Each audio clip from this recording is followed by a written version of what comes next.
नमस्कार बच्चों, स्वागत है आप सबका हिंदी की कक्षा में।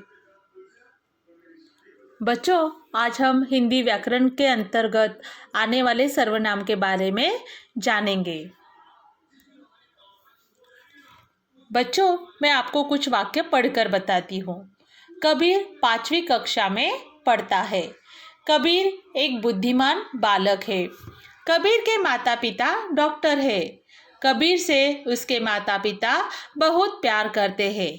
बच्चों, इस वाक्य में मैंने बार बार कबीर का नाम लिया है, तो ये वाक्य सुनने में हमें अच्छे नहीं लगते। बच्चों, अभी मैं आपको दूसरे वाक्य पढ़कर बताती हूँ। कबीर 5वीं कक्षा में पढ़ता है। वह एक बुद्धिमान बालक है। उसके माता पिता डॉक्टर है। वे उसे बहुत प्यार करते हैं। इन वाक्यों में मोटे छपे शब्द कबीर के लिए प्रयोग किए गए हैं। बार बार कबीर शब्द न लिखना पड़े, इसलिए वह, उसके, वे, उसे इन शब्दों का प्रयोग किया गया है। यह शब्द सर्वनाम कहलाते हैं। तो बच्चों, सर्वनाम शब्दों से वाक्य में सरलता और सुंदरता आ जाती है। सर्व अधिक नाम अर्थात सबके लिए नाम। बच्चों, अभी मैं आप लोगों को कुछ उदाहरण बताती हूँ। करुणा मेरी बहन है। वह बहुत सुंदर है। रमन मेरा मित्र है। वह बहुत होशियार है। यहाँ लड़का और लड़की दोनों के लिए वह शब्द का प्रयोग किया गया है।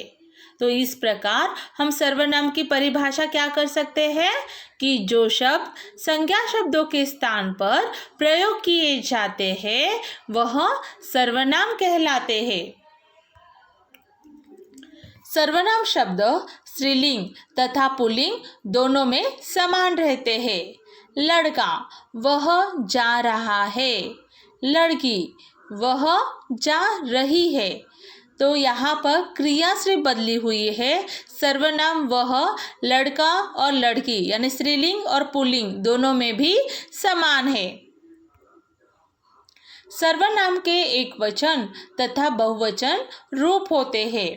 एक वचन में मैं, तुम, वह, यह, इसे, उसे आदि सर्वनाम शब्दों का प्रयोग किया जाता है और बहुवचन में हम, तुम सब, वे, ये, इन्हें, उन्हें आदि सर्वनाम शब्दों का प्रयोग किया जाता है। बच्चों, सर्वनाम के कुल 6 भेद होते हैं।